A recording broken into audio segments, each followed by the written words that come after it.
Pinagbabayad ang China ng 60 million pesos sa danyos.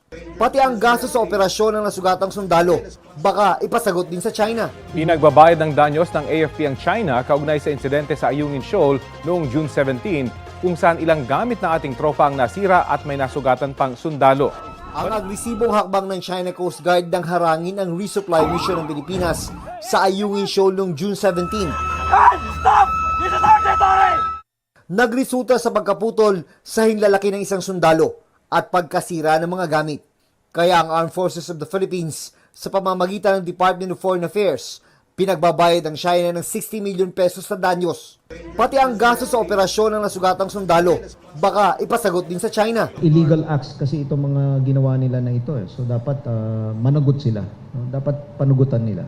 Pinasasauli rin ng AFP ang 7 baril na kinuha ng China Coast Guard. Pero giit ng China Foreign Ministry, ginawa lang ng China ang hakbang para protektahan ang kanila umanong soberanya. Bahagi ng exclusive economic zone ng Pilipinas ang Ayungin Shoal. Sakaling maulit ang nangyari noong June 17, magkakasubukan na raw ayon sa AFP. Hindi tayo papayag na gawin ulit sa atin yan. Hindi pwede yun. Pilipino tayo.